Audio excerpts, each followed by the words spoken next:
What's up, guys? Van here. Today I'm going to be talking about pride and, kind of just take some steps away from it, how to spot it, and just what it is. But before I get into the video, I just want to talk about this merch right here, Sitch Skiing.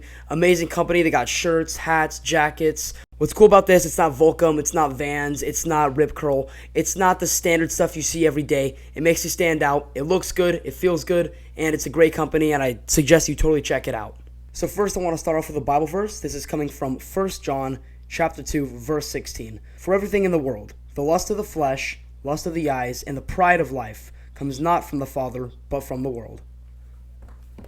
Sweet and simple. Obviously, we're going to be focusing on the pride of life. I feel like pride is a natural way of thinking for most people, It's normal for a human to put our priorities before others, We want to get our point out first, or we have necessities that we got to do before others. We got to run errands before we can help someone. It's just a natural way of thinking. But of course, we all know how Jesus is. He wants to go against how we think, and he wants to challenge us to be a true disciple and go against what the world and the world's standards. Pride is very easy to pass off as just confidence, and we have to recognize when it's pride and when it's confidence. You see, confidence is, I'm good at soccer, but pride is, I'm so good at soccer, I'm better than him. I think pride comes in when we start bringing other people into the situation. An example for me would be I listen to a different kind of worship. I listen to Orthodox and Catholic worship, and my cousin listens to Protestant worship. Both of it's worship, both of it is awesome. But I totally would brag about it. I thought I was so cool because I listened to Orthodox worship. I was like, oh yeah, look how holy I am. And you listen to guitars, you Protestant, as if that changes anything.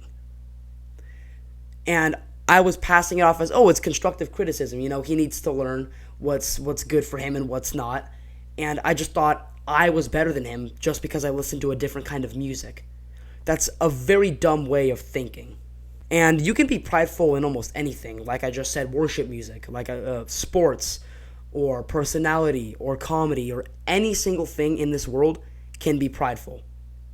And one thing I want to steer away from is a lot of people think that Christians think that we're better than everybody else. In fact, it's the opposite. We know that we're sinners. That's why we come for forgiveness. And I don't want to pass it off as, I'm a Christian, so that means I'm more holy and I'm better than everyone else. That's not true. That is completely false, and I don't know where that standard came from. We are sinners and we need help. Everybody's equal under God's eyes.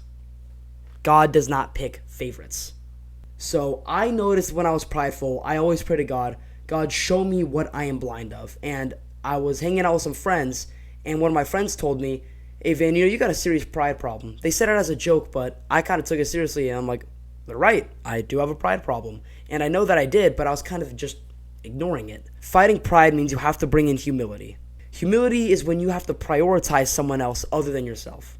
So say you are having a conversation with someone, and a way of pride would be you're interrupting them. You want to get your point out, because you think your point and whatever you have to say is better than what they have to say. But something better to do is constantly ask people questions. Make them feel like it's their conversation, not your conversation. That's a great way of showing love, is making sure that other people are satisfied instead of ourselves.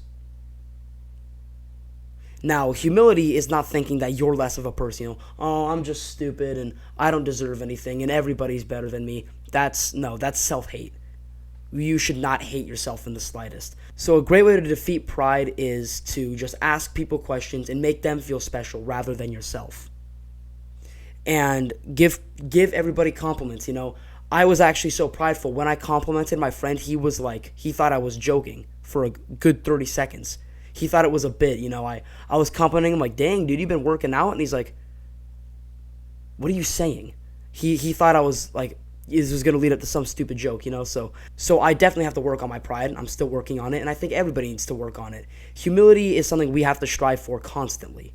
So a great way of fighting pride is bringing up humility and making others feel more important than yourself. So compliment, ask people questions, and make sure they feel special and make sure that they are okay. Because although, yeah, we may be better at stuff than other people, that doesn't make us a better person, because we are all equal under God's eyes. I want to thank you guys so much for watching this video. Remember, Sitch Skiing, amazing brand. Go check them out, linked in the bio. Thank you so much for watching. Keep praying, keep loving one another, keep going to church, and keep spreading God's word. Thank you for watching, and I'll see you in the next one. Later.